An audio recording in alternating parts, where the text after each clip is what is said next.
నమస్కారం వార్తలకు స్వాగతం ముందుగా ముఖ్యాంశాలు ఎంపీ లక్ష్మణ్ ప్రెస్ మీట్ పలు అంశాలపై వివరణ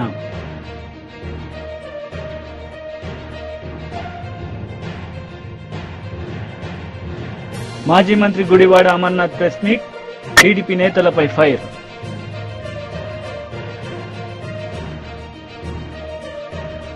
ముఖ్యమంత్రి రేవంత్ రెడ్డి కేంద్ర ఆహార పౌర సరఫరాల శాఖ మంత్రి ప్రహ్లాద్ జోషితో భేటీ అయ్యారు. మంత్రి ఉత్తమ్ కుమార్ రెడ్డితో కలిసి కేంద్ర మంత్రి గారిని కలిసి రాష్ట్రానికి సంబంధించిన పలు అంశాలపై చర్చించారు. 2014-2015 సంవత్సరానికి సంబంధించి స్వీకరించిన ధాన్యం బకాయిలు 1,04,68,094 విడుదల చేయాలని ఈ సందర్భంగా కేంద్ర మంత్రి గారికి వినతి పత్రాన్ని అందజేశారు. బీజేపీ అభ్యర్థి గెలుపుపై కేంద్ర మంత్రి బండి సంజయ్ విజయయాత్రలో పాల్గొన్నారు. సందర్భంగా ఆయన మాట్లాడారు. అందరు ఫేస్ అవుట్ అయిపోయినాయి, గడ్డాలు ఒరిగినాయి, మీసాలు ఒరిగినాయి, నల్లగా అయిపోయారు. కొంతమంది కష్టపడి పనిచేసారు కాబట్టి ఈరోజు ఈ విజయం సాధ్యమైంది. కొమరయ్య గారు ఎమ్మెల్సీగా ఒక చరిత్ర సృష్టించిన విషయం వాస్తవం. కాబట్టి ఈ గెలుపంతా కూడా పూర్తిగా నరేంద్ర మోడీ గారికి అంకితం.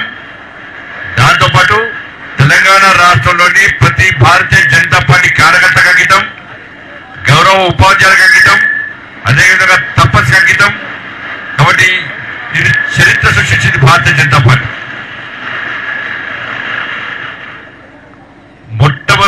మొదటి ప్రాధాన్యత ఓటుతో గెలిచినట్టయితే ఒక రికార్డ్ అది. ఇవాళ ముఖ్యంగా ప్రధాన భూమిక పోషించింది తపస్సు. ఈ తపస్సు దూకుడుని ఎవ్వరు ఆపలేరని, ఏ ఉపాధ్యాయ సంఘం కూడా తపస్సు దూకుడు ఆపలేదు.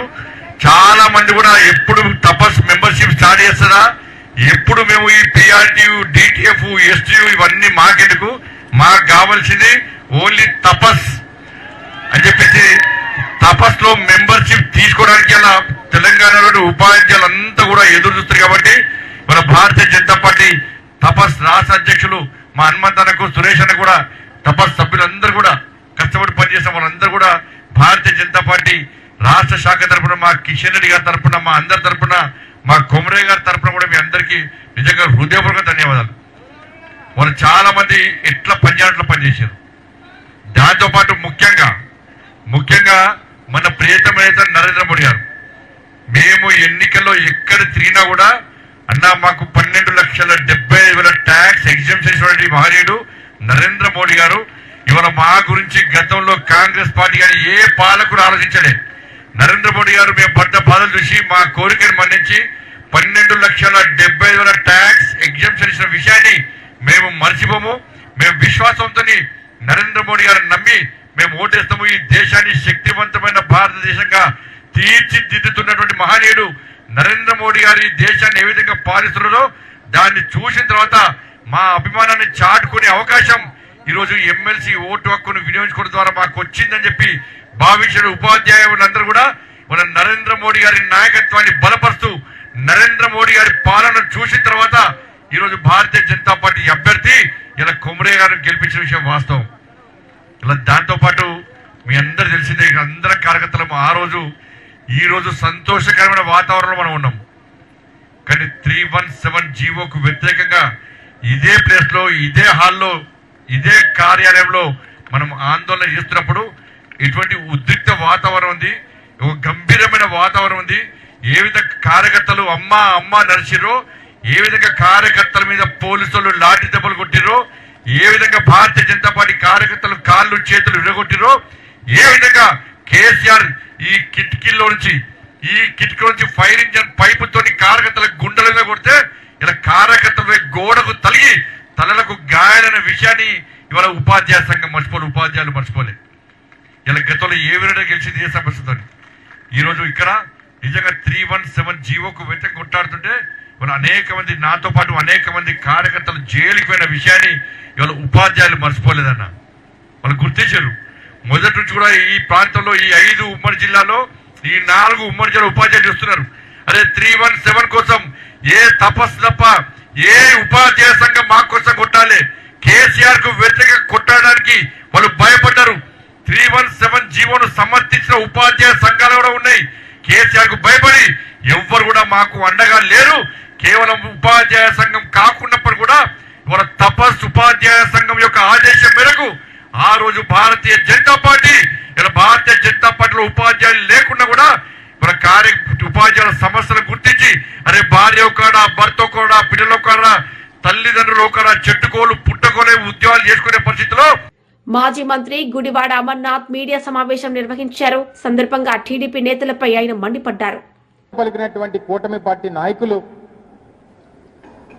తీరా ఫలితం వచ్చిన తర్వాత నిన్న శ్రీనివాసులు నాయుడు గారు టీచర్స్ ఎమ్మెల్సీగా ఎన్నికైన తర్వాత శ్రీనివాసులు నాయుడు గారి తాలూకు విజయంలో కూటమి పాత్రే ఉంది, కూటమి బలపరిచినటువంటి అభ్యర్థి శ్రీనివాసులు నాయుడు గారు అని చెప్పుకోవడం అనేటువంటిది మరి ఎంతకంట సిగ్గుచేటు ఇంకోటి ఉంటుందా అని చెప్పని అడుగుతా ఉన్నా. మీరు అధికారంలోకి వచ్చినటువంటి కేవలం ఈ 9 మాసాల్లో నేటికి కరెక్ట్గా మార్చి 4వ తారీఖు 9 మాసాలు పూర్తయింది. 9 మాసాల్లో ప్రభుత్వంలో పనిచేస్తున్నటువంటి అత్యధికమైనటువంటి వ్యక్తులు ఉపాధ్యాయులే. ఎందుకంటే దాదాపు రమరమే 6 లక్షల మంది ప్రభుత్వ ఉద్యోగస్తులుంటే అందులో 1,80,000 1,90,000 మంది ఉపాధ్యాయులే ఉంటారు. అంటే 100కి 30% మంది ఉపాధ్యాయులే ప్రభుత్వంలో పనిచేస్తుంటారు. అటువంటి ఉపాధ్యాయులు ఇచ్చినటువంటి తీర్పు గడిచినటువంటి 9 మాసాలుగా ఈ ప్రభుత్వం తాలూకు పనితీరుకి చెంపపెట్టు అనేటువంటి విషయాన్ని ఈ సందర్భంగా చెప్పక తప్పదు. మరి పోనీ ఉపాధ్యాయులు పనిచేస్తున్నటువంటి డిపార్ట్మెంట్, విద్యాశాఖకు సంబంధించినటువంటి డిపార్ట్మెంట్ హెడ్ చేస్తున్నటువంటి మంత్రి ఎవరు? ఈ రాష్ట్ర ముఖ్యమంత్రి గారి కొడుకు. అంటే వీరి తాలూకా పనితీరు ఏ రకంగా ఉందో గడిచినటువంటి 9 మాసాల్లో సరే మా ప్రభుత్వాన్ని కాదన్నారు, మా పార్టీని కాదన్నారు, మమ్మల్ని ఓడించారు, వీరేదో మంచి చేస్తారని ప్రభుత్వ ఉద్యోగస్తులకు కానీ లేకపోతే ప్రజలకు కానీ మంచి చేస్తారని చెప్పి వారికి అవకాశం కల్పించారు. తీరా 9 మాసాల్లోనే వారి తాలూకు పనితనాన్ని, ఇచ్చినటువంటి హామీల్ని, ఎన్నికల ముందు చేసినటువంటి ప్రకటనల్ని అన్ని కూడా కనీసం గతంలో మేము అధికారంలో ఉన్నప్పుడు వేసినటువంటి పిఆర్సీ దాన్ని కూడా రద్దు చేసి కొత్తగా పిఆర్సీ వేసినటువంటి పరిస్థితులు లేవు. సిపిఎస్కి కొత్త విధానం తీసుకొచ్చి గ్యారంటీడ్ పెన్షన్ స్కీమ్ తీసుకుని వచ్చి దాని మీద దేశవ్యాప్తంగా అనేక రాష్ట్రాల్లో గతంలో జగన్మోహన్ రెడ్డి గారి నాయకత్వంలో వేసినటువంటి గ్యారంటీడ్ పెన్షన్ స్కీమ్ ఏదైతే ఉందో ఇది మిగిలినటువంటి రాష్ట్రాలకు ఆదర్శంగా ఉందని చెప్పి చాలా రాష్ట్రాలు వచ్చి అధ్యయనం చేసినటువంటి పరిస్థితుల్లో దాని మీద హామీ ఇచ్చి దాని జోలికి పోకుండా ప్రతి నెల 1వ తారీఖే జీతాలు ఇస్తామని చెప్పి హామీ ఇచ్చినటువంటి ప్రభుత్వం అది కేవలం 1 నెల మాత్రమే ఇచ్చి ప్రతి నెల జీతాలు ఎప్పుడు పడతాయో తెలియనటువంటి పరిస్థితుల్లో అగమ్యగోచరంగా ఉన్నటువంటి ప్రభుత్వ ఉద్యోగస్తులు వారి తాలూకా కడుపు మంటకి నిన్న వచ్చినటువంటి ఎన్నికల ఫలితం ఒక నిదర్శనం. ఆ ప్రభుత్వం తాలూకా పనితీరుకి గడిచినటువంటి 9 మాసాలుగా కూటమి ప్రభుత్వం చేస్తున్నటువంటి అరాచకాలకి నిన్న ఎన్నికల ఫలితం ఒక నిదర్శనం అని చెప్పి సందర్భంగా తెలియజేస్తా ఉన్నా. సరే కృష్ణా గుంటూరులో గెలిచాం, లేకపోతే తూర్పు గోదావరికి సంబంధించి పట్టభద్రుల ఎన్నికల్లో మీరు చేసినటువంటి అరాచకాలు 1, 2 కాదు. ఏ రకంగా ప్రభుత్వ 5వ రోజు బడ్జెట్ సమావేశాల్లో పలువురు నేతలు పాల్గొన్నారు. ఈ సందర్భంగా పలు అంశాలపై వివరణ ఇచ్చారు. దానికి ఒక 10 సూత్రాలని మన ఆర్థిక మంత్రి గారు చెప్పారు. అయితే ఈ ప్రగతికి ఈ 10 సూత్రాలు ఖచ్చితంగా మన రాష్ట్రాన్ని తిరిగి నిలబెడతాయి అని ముఖ్యంగా ఆలోచన చేశారు. ఆ 10 సూత్రాలు zero poverty, skilling and employment, population and human resource development, water security, focus on agriculture, logistics, cost optimization and energy fuel, product perfection, and Swachhandra, deep technology in all walks of life. మన budget కేటాయింపుల్ని మనం వరుసనే చూసుకుంటూ వస్తే అధ్యక్ష, ఈ 10 అంశాల చుట్టూనే తిరుగుతాం. ఇవే మనకి ప్రగతి సూత్రాలుగా మన ఆర్థిక శాఖ మంత్రి గారు, ముఖ్యమంత్రి గారు, మనం అందరూ కలిసి నిర్ణయించిన సూత్రాలు. దీనికి నేను ఫస్ట్ నేను మాట్లాడిన సందర్భంలో దీన్ని సాధించడం ఎలాగా, అసలు మనకు ఒక లక్ష్యం ఉందా? ఆ లక్ష్యం ఏంటి అంటే హెల్దీ, వెల్దీ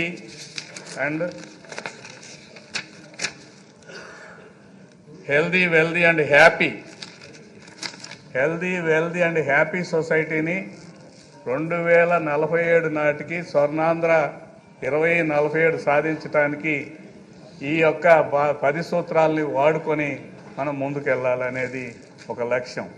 లక్ష్యం లేకపోతే గాలిలో దీపంలాగా ఉంటుంది, గుడ్డెద్దు చేలు పడినట్టు ప్రయాణం ఉంటుంది. ఒక లక్ష్యాన్ని స్పష్టంగా ఏర్పాటు చేసుకొని ఆ లక్ష్యాన్ని సాధించడానికి దిశగా కేటాయింపులు జరపడం అనేది చాలా గొప్ప విషయం.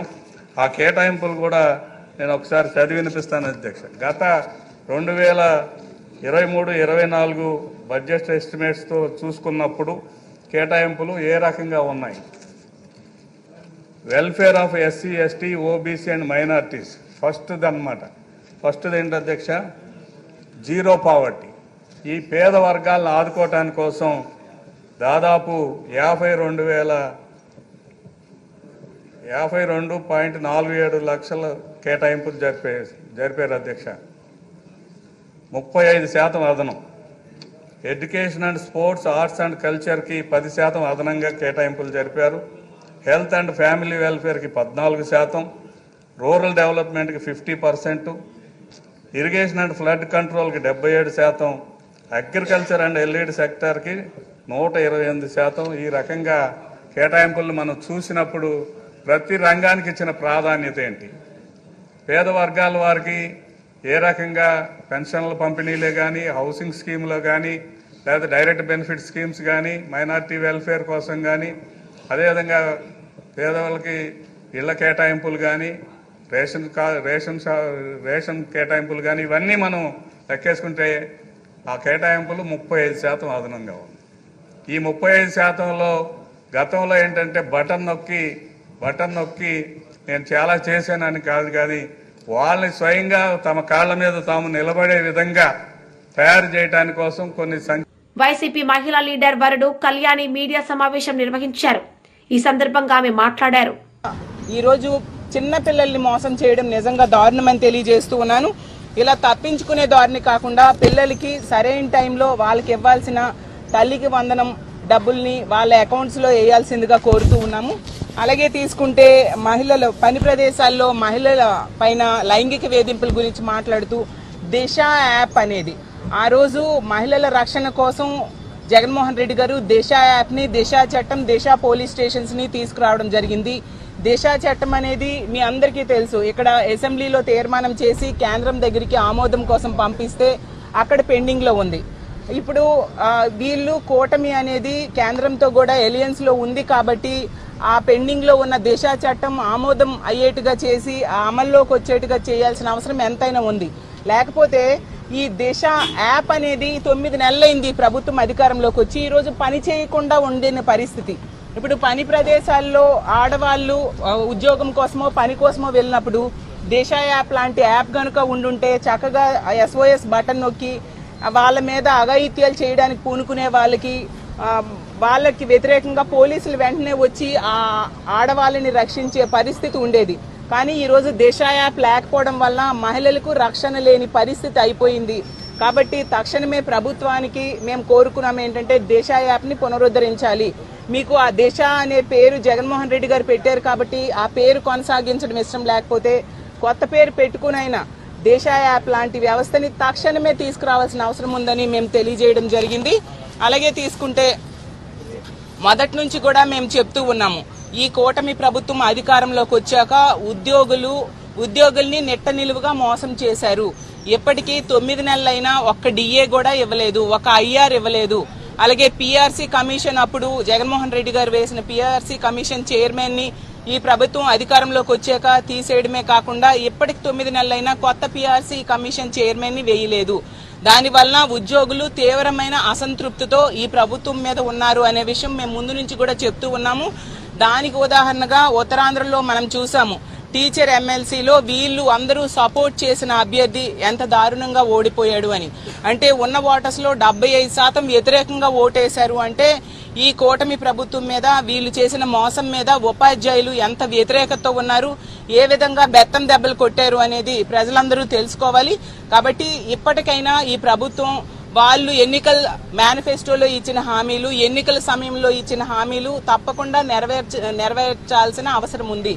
ఎందుకంటే ఈ బడ్జెట్ సెషన్ లో కూడా మనం చూసాము, ఇచ్చిన మేనిఫెస్టోకి వాళ్ళు ఇంటింటికి పంచిన బాండ్స్ కి ఈ బడ్జెట్ కి ఎటువంటి సంబంధం లేకుండా ఉంది. కాబట్టి ప్రజలలో దీని మీద అప్పుడే తీవ్రమైన వ్యతిరేకత. మాజీ మంత్రి నిరంజన్ రెడ్డి మీడియా సమావేశం నిర్వహించారు. సందర్భంగా పలు అంశాలపై ఆయన మాట్లాడారు. లోబడి ఉండి ఏ కారణం చేతనైనా దురదృష్టవశాత్తు ఒక రైతు యొక్క మరణం సంభవిస్తే అది ప్రమాదమైన, రోగగ్రస్తమైన, లేకుంటే మరోటైనా మరణం అంటూ ఏ రకంగా జరిగినా దురదృష్టవశాత్తు ఆ రైతు కుటుంబం వీధిన పడొద్దు, ఇబ్బంది పడొద్దు అని చెప్పి ఆ రైతును ఆదుకోవడం కోసం మాత్రమే ఉద్దేశించినటువంటి అత్యద్భుతమైన పథకం అది. ప్రీమియం ప్రభుత్వమే చెల్లించి ఆ రైతు మరణానికి సంబంధించినటువంటి వివరాలు ఒకసారి వ్యవసాయ అధికారి, పంచాయతీ అధికారి మరణాన్ని ధృవపరుస్తూ వివరాలు పోర్టల్లో ఆన్లైన్లో అప్లోడ్ చేస్తే ఎవ్వరు పోయి ఏ కార్యాలయం చుట్టూ పోయి తిరిగేటువంటి కర్మ లేకుండా 5 నుంచి 6 లేదా 7 వర్కింగ్ డేస్లో 5-6 పని దినాల లోపలే ఆ కుటుంబానికి నేరుగా అకౌంట్లోకి డబ్బులు వచ్చి పడేది.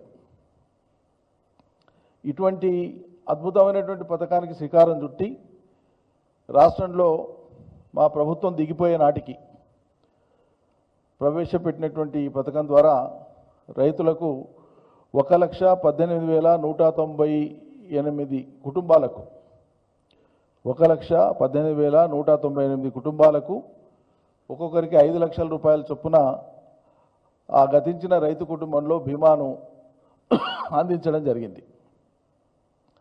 దీనికోసం మొత్తం కేసీఆర్ సర్కార్ ఆనాడు ఎల్ఐసికి వివిధ సందర్భాల్లో కట్టినటువంటి ఈ మొత్తం డేటా అంతా ఉంది. వివిధ సందర్భాల్లో కట్టినటువంటి ప్రీమియం డీటెయిల్స్ అన్నీ. ఫస్ట్ ఇయర్లో ప్రీమియము ఉదాహరణకి మనం మొదలుపెట్టినప్పుడు ఫస్ట్ ఇయర్లో 2,271 ఉంటే అది ఏటేటా అది పెరుగుతూ పోయింది. ప్రీమియం ఇప్పుడు 3,829కి వచ్చింది. అట్లా ఏటేటా పెరుగుతూ పోయింది. ఈ మొత్తం కలిపి కేసీఆర్ సర్కారు ప్రీమియం కిందనే కట్టినటువంటిది, రైతు బీమా కోసం ప్రీమియం కిందనే కట్టినటువంటి మొత్తం డబ్బులు 6,122,65,00,000. మళ్ళీ చెప్తాను, 6,122,65,00,000 రూపాయలు ప్రీమియం కింద చెల్లించింది. అందుకు మన రైతుల యొక్క క్లెయిమ్స్ ఏవైతే ఉన్నాయో 1,18,198 కుటుంబాలకు రావడం జరిగింది. చెల్లించినటువంటి మొత్తం డబ్బు ఏది రైతు కుటుంబాలకు వచ్చినటువంటి డబ్బు 5,909 కోట్ల రూపాయలు. సరే, ప్రభుత్వం మారింది. వీళ్ళనాడు కొనసాగుతున్న పథకాలే కాదు, వ్యవసాయ పథకాలు వాటికి అదనంగా మేము చేస్తామన్నారు. చాలా గప్పాలు కొట్టారు, అవన్నీ మనం చూసినాం. మరి ఈరోజు కేవలం 750 కోట్లు ప్రీమియం కట్టాల సర్కార్. రైతు బీమా పథకం అమల్లో ఉండాలంటే ఈ సర్కార్ ప్రీమియం కట్టవలసినటువంటిది 750 కోట్లు.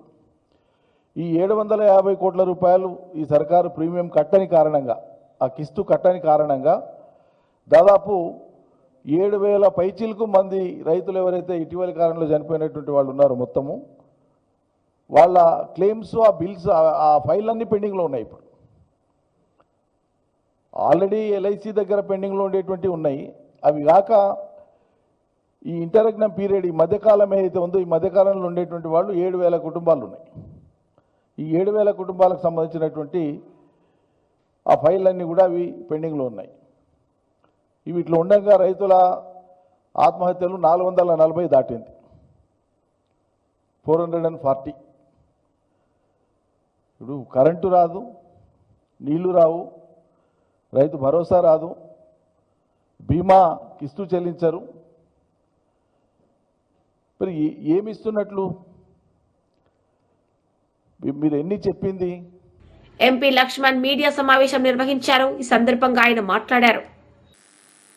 దాన్ని సరిదిద్దుతామని చెప్పి హామీ ఇచ్చి ఎన్నికల్లో ఏ రకంగా గ్యారంటీలు రాహుల్ గాంధీ ద్వారా, సోనియా గాంధీ ద్వారా, మల్లికార్జున్ ఖర్గే ద్వారా ప్రజలకు హామీలు గుప్పించి లబ్ధి పొందినారో రాజకీయంగా, అదే పంతాలో ప్రియాంక గాంధీ ద్వారా భువనగిరిలో సభ నిర్వహించి ఈ త్రిబులార్ యొక్క ఉత్తర భాగానికి సంబంధించినటువంటి అలైన్మెంట్ వల్ల రైతులు తమ విలువైనటువంటి పంట భూములు కోల్పోతున్నారని, ఈ పాటికే నేషనల్ హైవేస్ లేదా అనేక పర్యాయాలు అభివృద్ధి పేరుతో రైతుల యొక్క మరి పచ్చటి పొలాలను ఆనాడు ప్రభుత్వం స్వాధీనం చేసుకుంటే ఈ త్రిబులార్ పేరు మీద మళ్ళీ నష్టపోయిన రైతులకు మళ్ళీ ఆ బీఆర్ఎస్ ప్రభుత్వం యొక్క తప్పుడు విధానాలను సరిదిద్దుతామని, అలైన్మెంట్లో మార్పులు తీసుకొచ్చి మీకు న్యాయం చేస్తామని ఆనాడు ఇదే కాంగ్రెస్ నాయకులు ప్రియాంక గాంధీ స్వైతం కూడా హామీ ఇచ్చి ఎన్నికలైన తర్వాత ఈరోజు ప్లేట్ ఫిరాయించి ఆనాడు హామీలు ఇచ్చినటువంటి, భరోసా కల్పించినటువంటి, ధర్నాలు చేసినటువంటి కాంగ్రెస్ నాయకత్వము ఇవాళ మంత్రులైనారు, ఎంపీలైనారు, ఎమ్మెల్యేలైనారు. ఈరోజు వాళ్ళ నోళ్ళు ఎందుకు మూగబోయినాయి? రైతుల వాళ్ళ గోస ఆనాడు మరి బీఆర్ఎస్ యొక్క మోసాలను సరిదిద్దుతామని చెప్పి ఇవాళ అధికారులకు వచ్చిన తర్వాత ఏ రకంగా వాళ్ళ గోస పుచ్చుకుంటున్నారో, వాళ్ళ మోసానికి ఇది పరాకాష్ట. మంత్రులు పతాలేరు, రైతులు వారు మొరబెట్టుకుంటామంటే ఎంపీలు, ఎమ్మెల్యేలు ఇది మా చేతుల్లో లేదు, ముఖ్యమంత్రి స్వయంగా దీన్ని పర్యవేక్షిస్తూ ఉన్నారు, ముఖ్యమంత్రి గారికే మీ గూడు చెప్పుకోండి అని చెప్పి. అంటే ఇవాళ ప్రియాంక గాంధీ అయితే వచ్చే పరిస్థితి లేదు. ఆయన ఇదే రాహుల్ గాంధీ గారు అశోక్ నగర్లకు వచ్చి నిరుద్యోగ యువతను రెచ్చగొట్టి 2 లక్షల ప్రభుత్వ ఉద్యోగాలు ఇప్పిస్తాం, ఓటేయమని చెప్పాడు. 1 సంవత్సర కాలంలోనే ఇవాళ పతా లేకుండా పోయినా. కాబట్టి తీరా చూస్తే ఇప్పుడు ఈ లోపభూయిష్టమైనటువంటి ఈ ప్రభుత్వం, కాంగ్రెస్ ప్రభుత్వం విధానాల వల్ల గేమ్ చేంజర్గా భావించే త్రిబులార్ ప్రాజెక్టు ఇవాళ అసలుకే మోసం వచ్చే విధంగా ఈ కాంగ్రెస్ యొక్క వ్యవహార శైలి. త్రిబులార్ ఉత్తర భాగం ట్రాఫిక్ పై మళ్లీ సర్వే, సిపిఆర్లో సమగ్ర వివరాలు లేవని ఇవాళ కేంద్రం సూచిస్తూ ఉంటే రీసర్వే జరిగితే కానీ ఆమోదం పొందే పరిస్థితి లేదు. కేంద్రంతో పాటు రాష్ట్ర ప్రభుత్వంలో ప్రత్యేక రీసర్వే. వాస్తవంగా డిపిఆర్ తయారు చేసే ముందు ఆ మార్గంలో ఎన్ని వాహనాలు తిరుగుతాయి, ప్రయాణించేటువంటి వాహనాల సంఖ్య ఎంత, ఆ టోల్ మాధ్యం ద్వారా, ఆ వాహనాల ద్వారా ఎంత ఆదాయం సమకూరుతుంది, ఎంతమంది ప్రయాణికులకు వెసులుబాటు కలుగుతుంది. ఎందుకంటే ఈ పాటికే ఓఆర్ఆర్ అనేది. YCP leader SV Satish Kumar Reddy media సమావేశం నిర్వహించారు. ఈ సందర్భంగా ఆయన మాట్లాడారు. భారతదేశం ఉంది, భారతదేశంలో తాజ్మహల్ ఉంది, తాజ్మహల్ ముందర పచ్చిక బయలు ఉన్నాయి, ఆ బయలులో ఒక ఆవు ఉంది, ఆవుకు 2 కాళ్ళు 4 కాళ్ళు 2 కళ్ళు అని చెప్పేసి మళ్ళా గోమాత జిందాబాద్ అన్నంట. అట్లా ఈ ప్రభుత్వం, ఇప్పుడున్నటువంటి ఈ ప్రభుత్వం ఏ సమస్య అడిగినా విధ్వంసకరమైనటువంటి పాలన తెలుగు వైఎస్ఆర్ కాంగ్రెస్ పార్టీ చేసింది కాబట్టి మేము ఏమి చేయలేదు. అట్లా చుట్టి లాస్ట్కు గోమాత జిందాబాద్ అంటే పోయిన ప్రభుత్వం చేసేటువంటి విధ్వంసం వల్ల మేము ఏమీ చేయలేకపోతున్నామని చెప్పేటువంటి కార్యక్రమాలు ఎన్ని రోజులు జరుగుతాయని చెప్పి నేను అడుగుతున్నా. ఎన్ని రోజులు మీరు ఈ సాకుతో తప్పించుకునేటువంటి ప్రయత్నం చేస్తారు? ఈరోజు మీకు వాతలు పెట్టారు, ఉత్తరాంధ్రలో ఉన్నటువంటి టీచర్లు మీకు వాత పెట్టారు. ఎప్పుడు అవకాశం వచ్చినా ఈ రాష్ట్రంలో ఉన్నటువంటి ప్రజలందరూ కూడా మీకు వాతలు పెట్టేదానికి రెడీగా ఉండారు. నిన్న నెల్లూరులో చంద్రబాబు నాయుడు గారు మాట్లాడినటువంటి మాటలు చూస్తే ఎంత దౌర్భాగ్యంగా ఉందంటే, ఎవరైనా కూడా రాజ్యాంగపరమైనటువంటి ఏ పదవి వచ్చినా ప్రమాణ స్వీకారం చేస్తాం. ఒక శాసనమండలి సభ్యునిగా నేను కూడా చేశా. శాసనసభలో చేస్తారు, మంత్రులు చేస్తారు, ముఖ్యమంత్రి చేస్తారు. ప్రధానంగా ఈ యొక్క ఓత్ తీసుకునేటప్పుడు చంద్రబాబు నాయుడు గారు చేసినటువంటి దాంట్లో కూడా క్లియర్గా చంద్రబాబు నాయుడు అనే నేను శాసనం ద్వారా నిర్మితమైనటువంటి భారత రాజ్యాంగం పట్ల నిజమైన విశ్వాసం, విధేయత చూపుతానని, భారతదేశ సార్వభౌమాధికారాన్ని, సమగ్రతను కాపాడుతానని, ఈ రాష్ట్ర ముఖ్యమంత్రిగా నా కర్తవ్యాలను శ్రద్ధతో, అంతఃకరణ శుద్ధితో నిర్వహిస్తానని, భయం కానీ, పక్షపాతం కానీ, రాగద్వేషాలు కానీ లేకుండా రాజ్యాంగాన్ని, శాసనాలను అనుసరించి ప్రజలందరికీ న్యాయం చేస్తానని దైవ సాక్షిగా ప్రమాణం చేస్తానని చెప్పి చంద్రబాబు నాయుడు గారు ప్రమాణం చేసినటువంటి ప్రమాణ పత్రాన్ని నేను గుర్తు చేస్తున్నా. ఈ ప్రమాణానికి ఏమైనా విలువ ఉందా చంద్రబాబు నాయుడు గారు? ఈ ప్రమాణం చేసినటువంటి ఈ పత్రం మీద నువ్వు ప్రమాణం చేసి ఈరోజు ఏం చేస్తున్నావని చెప్పి రాష్ట్రంలో ఉన్నటువంటి ప్రతి ఒక్క ప్రజలు అడుగుతున్నారు, ప్రతి ఒక్కరు అడుగుతున్నారు. ఇది నీకు ధర్మమా? గడిచిన 40 సంవత్సరాల నుంచి ఏదో ఒక పదవిలో ఉన్నావు.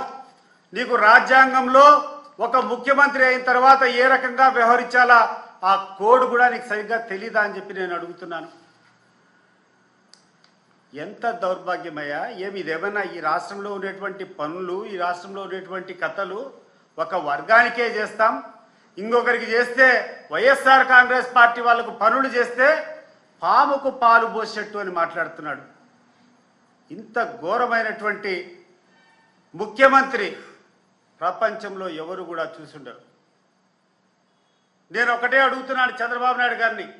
చంద్రబాబు నాయుడు గారు, మీరు ఈ యొక్క రాజ్యాంగాన్ని చదివారా? ది కాన్స్టిట్యూషన్ ఆఫ్ ఇండియా చదివారా? దీంట్లో క్లియర్గా. వార్తలు ముగించే ముందు ముఖ్యాంశాలు మరోసారి. ఎంపీ లక్ష్మణ్ ప్రెస్ మీట్, పలు అంశాలపై వివరణ.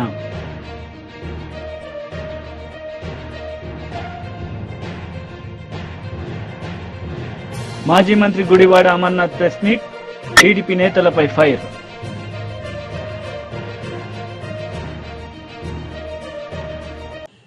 ఈ వార్తలు ఇంతటితో సమాప్తం. తిరిగి ప్రసారమయ్యే వార్తల్లో మళ్ళీ కలుద్దాం. అంతవరకు సెలవు. నమస్తే.